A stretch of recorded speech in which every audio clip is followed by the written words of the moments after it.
അസ്സലാമു അലൈക്കും. ബഹുമാനപ്പെട്ട അധ്യക്ഷൻ, പ്രിയപ്പെട്ട അധ്യാപകരെ, സഹപാഠികളെ, എല്ലാവർക്കും എൻ്റെ വിനീതമായ അഭിവാദ്യങ്ങൾ. അള്ളാഹുവിൻ്റെ അന്തിമ പ്രവാചകനും ലോകത്തിന് അനുഗ്രഹമായി അയക്കപ്പെട്ടവരുമായ മുഹമ്മദ് നബി സല്ലല്ലാഹു അലൈഹി വസല്ലമ തങ്ങളുടെ ജന്മദിനമായ ഈ സുദിനത്തിൽ മുത്തനബി എന്ന വിഷയത്തെക്കുറിച്ച് സംസാരിക്കാൻ സാധിച്ചതിൽ ഞാൻ അതിയായ സന്തോഷം രേഖപ്പെടുത്തുന്നു.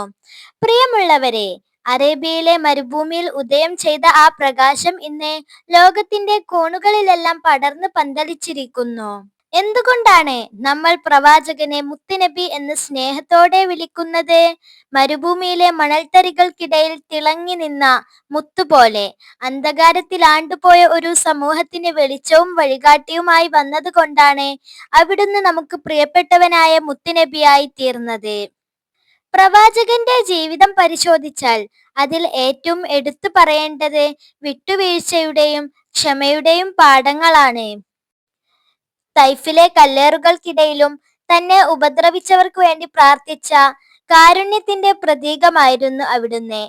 ഇവർ അറിവില്ലാത്തവരാണ് എന്ന് പറഞ്ഞ് ശത്രുക്കളെ പോലും ചേർത്തു പിടിച്ച ആ വലിയ മനസ്സ് ലോക ചരിത്രത്തിൽ മറ്റെവിടെയും കാണാൻ കഴിയില്ല.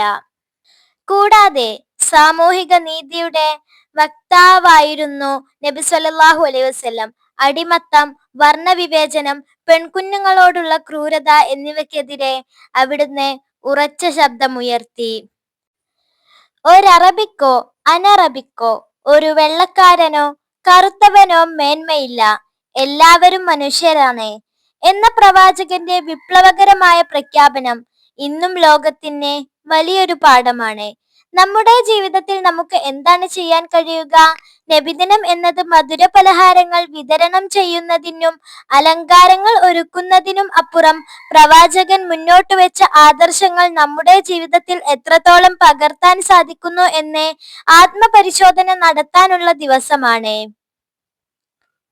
ജീവിതത്തിന്റെ ഏത് പ്രതിസന്ധി ഘട്ടത്തിലും സത്യം മാത്രം പറയുക, എത്ര വലിയ സ്ഥാനത്തെത്തിയാലും ലാളിത്യം കൈവിടാതെ പെരുമാറുക, അയൽവാസിയുടെ വിശപ്പറിയുന്ന, അനാഥരെ സ്നേഹിക്കുന്ന ഒരു നല്ല മനുഷ്യനായി വളരുക. മുത്തനബിയുടെ ജീവിതത്തിലെ ഓരോ നിമിഷവും നമുക്ക് ഓരോ പാഠമാണ്.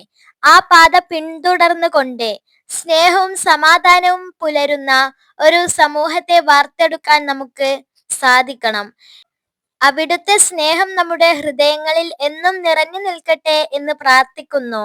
അള്ളാഹുവിന്റെ റസൂലിന്റെ പാതയിൽ നടക്കാൻ നമുക്ക് സാധിക്കട്ടെ. ഈ ചെറിയ വാക്കുകൾ ഇവിടെ അവസാനിപ്പിക്കുന്നു. എല്ലാവർക്കും ഒരിക്കൽ കൂടി എൻ്റെ ഹൃദയം നിറഞ്ഞ നബിദിനാശംസകൾ. അസ്സലാമു അലൈക്കും.